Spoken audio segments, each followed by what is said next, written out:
మనం షార్ట్ వీడియోలో తెలుసుకున్నాం కదా గ్రహాల దృష్టుల గురించి. కేతువు 5వ దృష్టి 7వ దృష్టి కలిగి ఉంటారు. రాహుకేతువులు ఇద్దరు 5వ అపసవ్య దృష్టిని కలిగి ఉంటారు. రవి 7వ దృష్టి, చంద్రుడు 7వ దృష్టి, గురుడు 7వ దృష్టితో పాటు ప్రత్యేకమైన దృష్టులు అయిన 5, 9 ప్రత్యేక దృష్టులను కలిగి ఉంటారు. కుజుడు 7వ దృష్టితో పాటు 4వ దృష్టి, 8వ ప్రత్యేక దృష్టిలు కలిగి ఉంటారు. బుధుడు 7వ దృష్టి, శుక్రుడు 7వ దృష్టి, శని 7వ దృష్టి, 3 త్రికోణ దృష్టి లేదా త్రిపాద దృష్టి అంటారండి. దశమ దృష్టిని కూడా కలిగి ఉంటారు. ఓకేనా? అయితే చాలామందికి ఈ దృష్టుల గురించి తెలిసినా కూడా అది ఏ విధంగా చూడాలో తెలియదు. సో ఇప్పుడు మనం అది ఏ విధంగా చూడాలో తెలుసుకుందాం. కొత్తగా నేర్చుకునే వాళ్ళకి ఇది చాలా ఉపయోగపడుతుంది. ఓకేనా? ఇక్కడ మనం చూసినట్లయితే రాశి చక్రం వేసానండి. అయితే రాసుల పేర్లు రాయలేదు, కానీ భావాలు రాస్తాను. ఓకేనా? ఇక్కడ మనం 1వ భావం అనుకుందాం. ఓకేనా? 1వ భావం, 2వ భావం మీరు ఈ విధంగా అయినా రాసుకోవచ్చు, లేదా రోమన్ నంబర్స్ వేయచ్చు, లేదా ఈ విధంగా అయినా రాసుకోవచ్చు. 3వ భావం, 4వ భావం, 5వ భావం, 6వ భావం,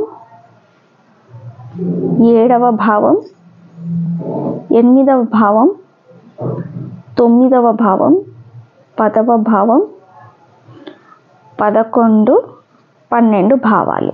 ఓకేనా? సో ఇప్పుడు మనం గ్రహాలను వేసుకుందాం.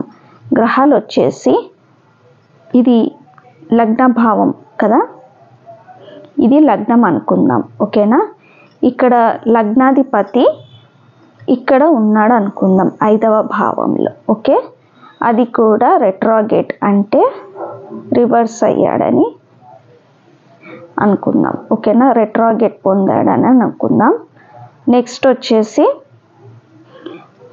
లగ్న చతుర్థాధిపతి అయిన గురువు పంచమంలో రెట్రోగేట్ పొందాడు. ఓకేనా? ఇప్పుడు చంద్రుడిని వేసుకుందాం. ఇక్కడ చంద్రుడు వచ్చేసి అష్టమాధిపతి అయ్యాడు. ఓకేనా? అష్టమాధిపతి అయిన చంద్రుడు ఇక్కడే గురువుతో పాటు ఉన్నాడు అనుకుందాం. ఓకేనా? నెక్స్ట్ బుధుడు వచ్చేసి సప్తమ దశమాధిపతి అయిన బుధుడు లాభంలో ఉన్నాడు. ఓకేనా? అలాగే షష్ఠ లాభాధిపతి అయిన శుక్రుడు లాభంలోనే ఉన్నాడు.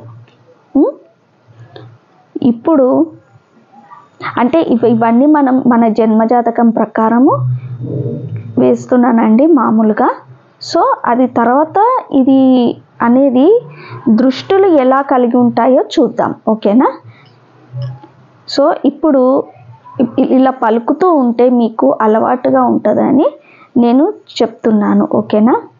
సో ఇప్పుడు బుధుడు అయిపోయాడు, శుక్రుడు షష్ఠ లాభాధిపతి అయిన శుక్రుడు లాభంలోనే తన స్వక్షేత్రంలో ఉన్నాడని మీరు గ్రహించాలి. తర్వాత శని వచ్చేసి వ్యయంలో పడ్డాడు.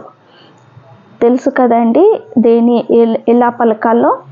ఇది లగ్నభావం, ద్వితీయం కుటుంబ స్థానం, ఇది గృహస్థానం, ఇది అన్నదమ్ముల చెల్లెళ్ళది, ఇంకోటి కమ్యూనికేషన్ స్థానం, ఇది పంచమ స్థానం పిల్లల గురించి అండి, ప్రేమ గురించి, సంతానం గురించి చెబుతుంది. ఓకేనా? ఇది గృహస్థానం, తల్లి స్థానం, సుఖస్థానం. పంచమ స్థానం సంతానం గురించి, పిల్లల గురించి, ప్రేమ గురించి, విద్య గురించి. ఇది రోగస్థానం అంటారండి. ఇది కలత్ర స్థానం, వివాహ స్థానం. ఇది ఆకస్మిక ధనలాభము, దుస్థానం. ఇది నవమ స్థానం, భాగ్యస్థానం అంటారండి. అలాగే హైయర్ ఎడ్యుకేషన్ ఉంటుంది. ఈ దశమ స్థానం. ఓకేనా? తర్వాత ఇది లాభస్థానం, ఇది వ్యయస్థానం. అయితే ఇప్పుడు శని ద్వితీయ తృతీయాధిపతి అనే శని వ్యయంలో వచ్చాడు లేదా పడ్డాడు అనుకుందాం. ఇక్కడ మనం రాహుకేతువులను వేసుకుందాం.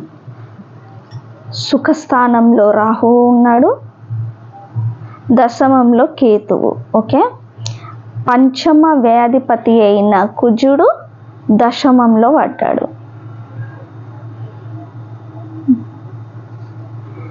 తర్వాత భాగ్యాధిపతి అయిన సూర్యుడు దశమంలో ఉన్నాడు.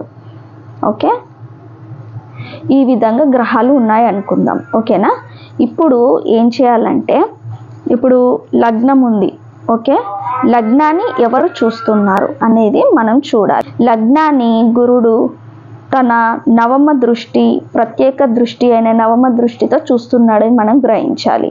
ఫస్ట్ గురుడు చూద్దాం. లగ్నాధిపతి అయిన గురుడు ఎక్కడున్నాడు? పంచమ స్థానంలో ఉన్నాడు. సో పంచమం నుండి ఇక్కడ లాభాన్ని చూస్తున్నాడని మనం గ్రహించాలి. ఓకేనా, లాభంలో ఎవరున్నారు? శుక్రుడు, బుధుడు ఉన్నారు. అలాగే ఇది సప్తమ దృష్టి కదా, సప్తమ దృష్టితో లాభాన్ని చూస్తూనే అలాగే 7, 8, 9. ఓకే, నవమ దృష్టితోని లగ్నాన్ని కూడా చూస్తున్నాడు. అలాగే ఇక్కడ ఉండి 1, 2, 3, 4, 5 భాగ్యాన్ని కూడా చూస్తున్నాడు, 9వ స్థానాన్ని. సో ఈ విధంగా మనం చూడాలన్నమాట. సో లగ్నాన్ని చూస్తున్నాడు, లాభాన్ని చూస్తున్నాడు, భాగ్యాన్ని కూడా చూస్తున్నాడు. కాకపోతే ఇక్కడ వక్రించాడనమాట, వక్రత్వం పొందాడు అని మనం గ్రహించాలి. తర్వాత రాహు వచ్చేసి, తర్వాత ఒక్కొక్క గ్రహం చూసుకోవచ్చు మనం. నెక్స్ట్ చంద్రుడు ఉన్నాడు కదా, చంద్రుడు గురువుతో పాటు చంద్రుడు ఉన్నాడు. చంద్రుడికి ఓన్లీ సప్తమ దృష్టి మాత్రమే ఉంటుంది కాబట్టి ఓన్లీ లాభాన్ని మాత్రమే చూస్తున్నాడు అనమాట. అంటే గురు దశలో అయినా సరే, చంద్ర దశలో అయినా సరే, లేదా గురు అంతర్దశ, చంద్ర అంతర్దశలో అయినా సరే లాభము ఉంటుందని మనం గ్రహించాలి. ఓకేనా, అలాగే ఇక్కడ సూర్యుడు ఉన్నాడు. సూర్యుడు తన ఓన్లీ సప్తమ దృష్టి మాత్రమే కలిగి ఉంటాడు కాబట్టి రాహుని ఇక్కడ 4000ని సుఖస్థానాన్ని, గృహస్థానాన్ని చూస్తున్నాడు మనం అర్థం చేసుకోవాలి. కుజుడు కూడా ఉన్నాడు, కుజుడు కూడా 4000 చూస్తున్నాడు. అలాగే కుజుడికి ప్రత్యేక దృష్టులు ఉన్నాయని చెప్పాను కదండి, అదేంటిది? 4, 8. అయితే కుజుడు ఉన్న స్థానం నుండి మనం 4 లెక్క పెట్టుకోవాలి. 1, 2, 3, 4 లగ్నాన్ని చూస్తున్నాడు. ఓకేనా, నేను ఇక్కడ లగ్నాన్ని చూస్తే ఏమవుతుంది అనే కారణాలు చెప్పనండి, ఓన్లీ దృష్టులు మాత్రమే చెప్తాను. సో కుజుడు ఇక్కడ లగ్నాన్ని చూస్తున్నాడు. అలాగే ఇక్కడ 5th house అంటే పంచమ స్థానాన్ని చూస్తున్నాడు అని మనం గ్రహించాలి.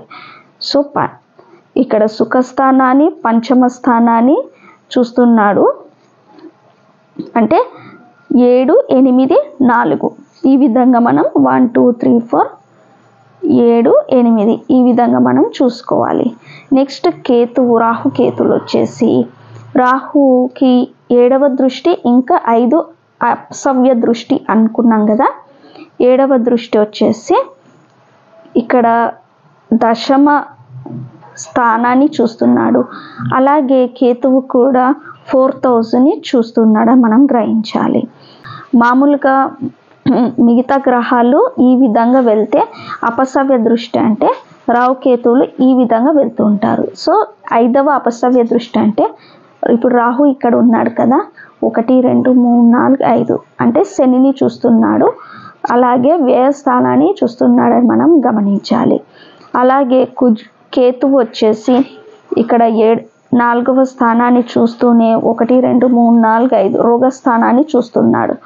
ఈ విధంగా మనం గమనించాలన్నమాట. అంటే ఏ దశలో అయినా సరే అంతర్దశ, వీళ్ళ అంతర్దశ వచ్చినప్పుడు దానికి తగ్గ అవి చూసే స్థానాన్ని బట్టి అవి మనకి వస్తాయని మనం అర్థం చేసుకోవాలి. అలాగే శుక్రుడికి కేవలం 7వ దృష్టి మాత్రమే ఉందని మనకు తెలుసు. సో 7వ దృష్టి అంటే పంచమ స్థానాన్ని శుక్రుడు చూస్తున్నాడు కాబట్టి బాగానే ఉంటుంది. లాభస్థానం పంచమ స్థానాన్ని చూస్తుంది. అలాగే శనికి కూడా ప్రత్యేక దృష్టి, బుధుడు కూడా ఓన్లీ కేవలం 7వ దృష్టిని మాత్రమే కలిగి ఉంటాడు. సో లాభస్థానం నుండి పంచమ స్థానాన్ని బుధుడు చూస్తున్నాడు. సో ఈ విధంగా మనం అర్థం చేసుకోవాలి. 7వ దృష్టి అంటే ముందే చెప్పాం కదా, ఆపోజిట్లో ఉంటుంది. ఈ విధంగా 7వ స్థానం. ఓకేనా. ఇప్పుడు శనిది వచ్చేసి చివరగా శని ఈ విధంగా 6వ స్థానాన్ని, రోగస్థానాన్ని చూడడం మనం గమనించాలి. రోగస్థానం, రుణస్థానం అని అంటారు. ఓకేనా. అలాగే శని వ్యయంలో పడ్డాడని తెలుసుకున్నాం కదా. సో త్రికోణ దృష్టితో లేదా త్రిపాద దృష్టితో 2వ ఇంటిని చూస్తున్నాడు. దశమ దృష్టి కూడా ఉందని మనం అర్థం చేసుకోవాలి.